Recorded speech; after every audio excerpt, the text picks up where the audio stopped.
Makadi mama. Tiripo makadiwa munhu waMwari. Chiri kukunetsa ichi? Zvakaoma munhu waMwari kuti unopumwa uroyi nemwana wawakabereka.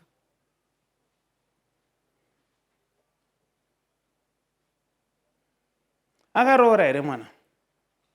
Kwete, haana kuroora. Kuti ari kuti akatsvaga akadanana nemusikana haasi kuwana musikana anodanana naye.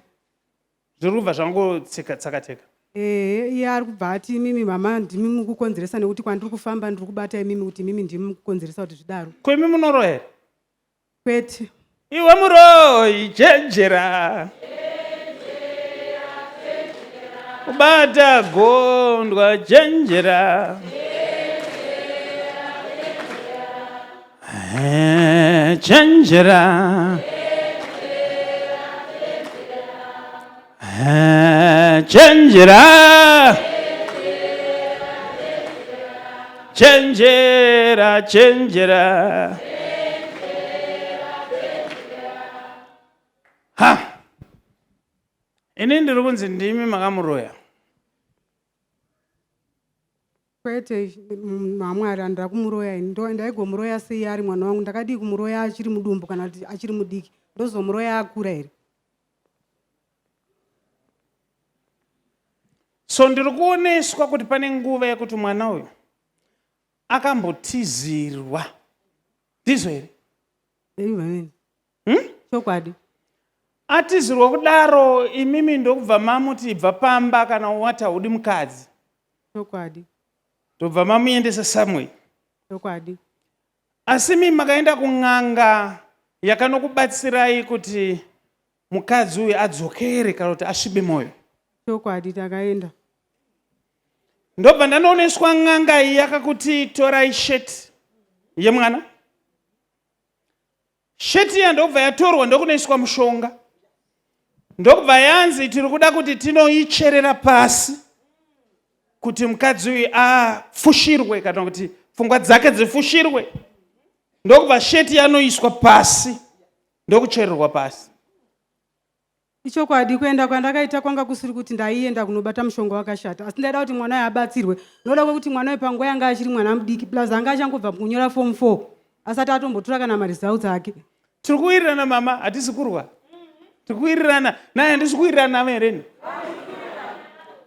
Asi ndiri kungoti kuchererwa kwakaita sheti pasi. Ichokwadi kuti muroora akabva atosviba moyo ndobva aenda. But kucherera kwamakaita pasi sheti makabva macherero une mwana wenyu, saka hana musikana anomuona.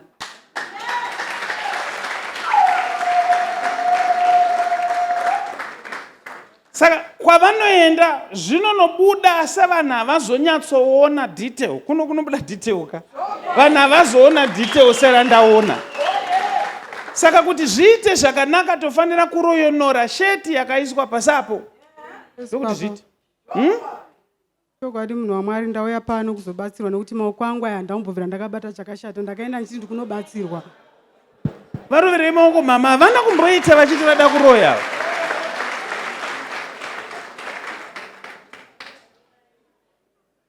Havana kumboita vachiti vada kuroya. Nekune munhu anoita achida kuroya here? Muchiona nhasi ndine dzavaroyi dzakawanda.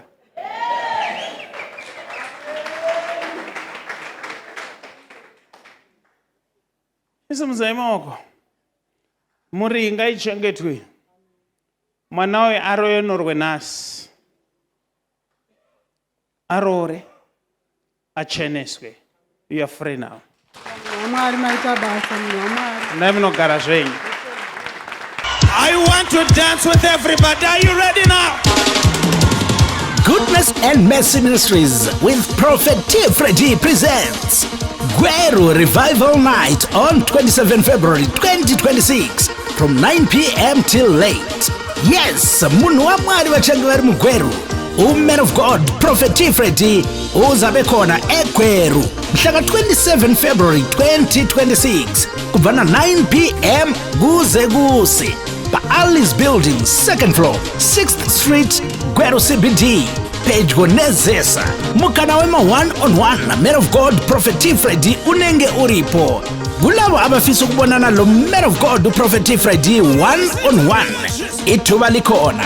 Contact 0778 059 270, 0778 059 270 or 0712 528 094, 0712 528 094.